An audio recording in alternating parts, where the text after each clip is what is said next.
अब नीट की प्रिपरेशन की स्ट्रैटेजी तो मैंने ऑलरेडी आपसे शेयर कर दी थी, बट मुझे लगा कि एक इम्पॉर्टेंट चीज तो मिस हो गई है।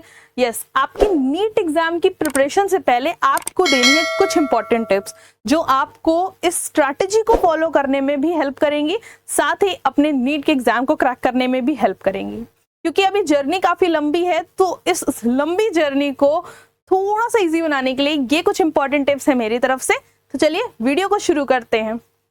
सबसे पहली मेरी टिप है कि prepare yourself for this journey. आप अपने आप को मेंटली प्रिपेयर कर लीजिए, क्योंकि अभी 1 महीने के बाद एग्जाम नहीं होना है, बहुत जल्दी जल्दी इसके रिजल्ट्स नहीं आते, राइट। जो मेरे एमएनएस एस्पिरेंट्स हैं, मैं स्पेशली उन्हीं को एड्रेस कर रही हूँ कि अभी आपकी लंबी जर्नी रहने वाली है। अगले सितंबर तक या अक्टूबर तक जाकर आपकी फाइनल मेरिट लिस्ट आएगी based on your NEET scores and MNS examination.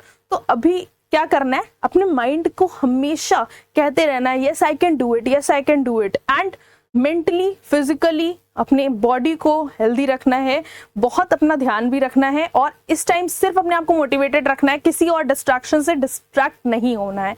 सबसे पहली इंपॉर्टेंट टिप यही है कि आप खुद को प्रिपेयर कर लीजिए कि yes this year will be my selection year. Okay, next, follow a time table. अब जरूरी ये है कि आप पहले एक टाइम टेबल बना लें। कैसे बनाएंगे, एक चार्ट पेपर पे जरूर अपना टाइम टेबल बना लें। आप उस पे डेज मेंशन करें और सब्जेक्ट जरूर मेंशन करें। अब क्या होगा, इससे आपको पता चलेगा कि यस अगर मुझे फिजिक्स में ज्यादा प्रॉब्लम हो रही है तो मैं क्या करूंगी, फिजिक्स को थोड़ा ज्यादा टाइम डेडिकेट करेंगे। हर वीक में आपको ये ध्यान रखना है, आप ऐसा बिल्कुल भी ना स्ट्रेटेजाइज करें कि आप एक हफ्ते सिर्फ फिजिक्स पढ़ रहे हैं, एक हफ्ते सिर्फ केमिस्ट्री पढ़ रहे हैं, एक हफ्ते सिर्फ बायोलॉजी पढ़ रहे हैं। ऐसा नहीं करना है, क्योंकि ऐसा करने से क्या होगा कि आप जब फिजिक्स को एक हफ्ते बाद गैप ऑल्टरनेट हो जाएगा, फिजिक्स के बाद आप अगली वीक केमिस्ट्री पढ़ोगे, जब अगली वीक केमिस्ट्री पढ़ोगे तो वहां पर आप फिजिक्स की जो चीजें हैं वो बैकआउट होने लगेंगी, ठीक है। और आपका माइंड क्या होगा, क्लस्टर्स बनाने लगेगा।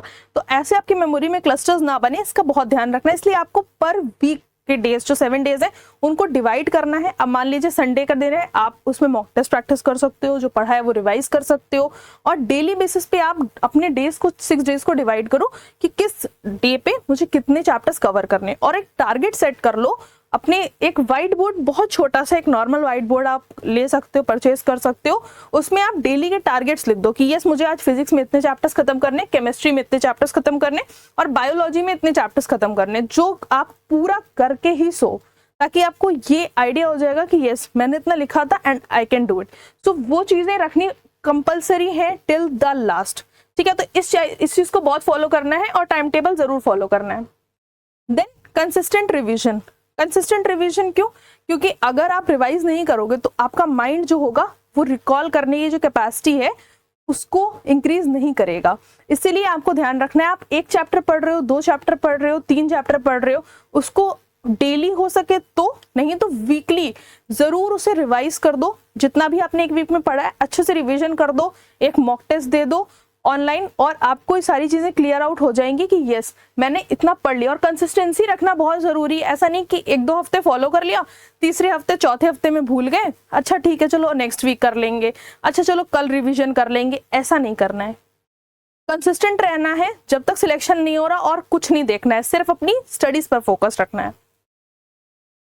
नेक्स्ट आता है practice previous year question papers. अब आप स्ट्रैटेजी तो बना ली बहुत लंबी सी कि पढ़ेंगे, एनसीईआरटी भी पढ़ेंगे, स्टडी मटेरियल भी ले लेंगे, सेंचुरियन के एमएनएस गाइड भी परचेस कर लेंगे, अच्छे से प्रिपरेशन करेंगे, बट अब प्रॉब्लम कहाँ आती है, पीवाईक्यू सॉल्व करना भूल गए।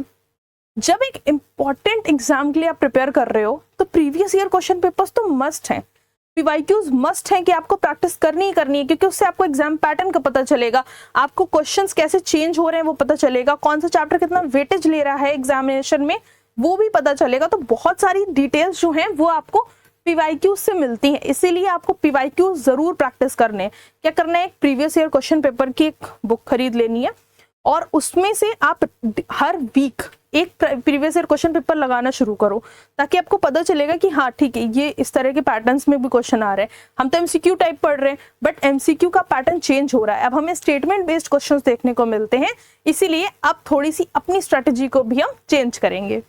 Next is healthy study habits. अब हेल्दी स्टडी हैबिट्स के क्या मतलब है? यस कि आप ऐसा ना करें कि सुबह से शाम तक सिर्फ चेयर पे बैठे हैं, पढ़ रहे हैं और कुछ और काम नहीं करने, अपने माइंड को, अपनी बॉडी को रेस्ट ही नहीं दे रहे हैं, प्रॉपर स्लीप ही नहीं ले रहे हैं कि अब तो मैम मोटिवेशन आ गया, अब जब तक एग्जाम नहीं हो जाएगा तब तक मैं सिर्फ 4 घंटे सो लूंगी, बस उसके बाद सोना ही नहीं मुझे, मैं उतना टाइम अपना डेडिकेट कर दूंगी, सिर्फ पढ़ूंगी। ऐसा नहीं करना है। प्रॉपर ब्रेक्स लेने हैं, ब्रेक्स लेने बहुत जरूरी हैं। आप पढ़ो, ब्रेक लो, ठीक है। स्टडी, ऐसे एक मोटिवेशन लिख लो, स्टडी ब्रेक, ताकि आप क्या करो, थोड़ी देर पढ़ो, थोड़ा सा 10 मिनट का 5 मिनट का जरूर ब्रेक लो, ताकि आपकी बॉडी और माइंड थोड़ा सा रेस्ट ले लें और उसके बाद और बेहतर तरीके से आप अपनी जो रिवीजन है, जो आप पढ़ रहे हो, प्रैक्टिस कर रहे हो, वो बहुत अच्छे से कर पाओ, ठीक है। तो बॉडी को रेस्ट भी देते रहिए, क्योंकि आपको फिजिकली भी हेल्दी रहना है और मेंटली भी हेल्दी रहना है, तो इसलिए थोड़ा ब्रेक्स भी जरूरी है। और अपनी जो एक्टिविटीज हैं, जो हॉबीज हैं, आप उनको भी परस्यू करते रहिए, क्योंकि आप एमएनएस के लिए अगर ज्वाइन करना चाह रहे हो तो military nursing service Indian army का पार्ट है, और इंडियन आर्म फोर्सेस में एक सबसे मेजर क्वालिटी जो एक ऑफिसर में देखनी होती है वो होती है ओवरऑल डेवलपमेंट, जिसमें आप अपने हॉबीज, इंटरेस्ट को भी इक्वल इंपॉर्टेंस दे रहे हो, आपको करिकुलर एक्टिविटीज में भी इन्वॉल्व हो, आप एकेडमिक्स भी अच्छा कर रहे होगे, ताकि आप ओवरऑल डेवलप्ड दिखो। आप एक लीडर बनने जा रहे हो तो आपके अंदर सारी क्वालिटीज होनी चाहिए। सो एस्पिरेंट्स, ये कुछ इंपॉर्टेंट टिप्स थी मेरी तरफ से। और अब एक और बात कि अगर आप सेंचुरियन डिफेंस एकेडमी के एक्सपर्ट गाइडेंस को ज्वाइन करना चाहते हो और एमएनएस प्लस नीट 2025 के बैच में एनरोल करना चाहते हो, तो आपके लिए बैचेस स्टार्ट हो गए हैं, चाहे फिर वो हमारा ऑफलाइन बैच हो या फिर हमारा ऑनलाइन बैच हो। इन दोनों ही बैच से बहुत सारे एस्पिरेंट सिलेक्ट हुए हैं। इस बार भी हमारे एमएनएस के सिलेक्शंस भर के हुए हैं, और इस बार अभी बच्चों का फाइनल रिजल्ट जैसे ही आएगा हम आपको अपडेट भी करेंगे, और आपको देखोगे कि रिकॉर्ड ब्रेकिंग सिलेक्शंस में सेंचुरियन ही आगे रहेगा। So with this we come to the end of this video, and aspirants बने रहिए एमएनएस क्लासेस बाय सेंचुरियन के इस चैनल के साथ, क्योंकि अब डेली आपको न्यू वीडियोस मिलते रहेंगे फॉर योर प्रिपरेशन। जय हिंद।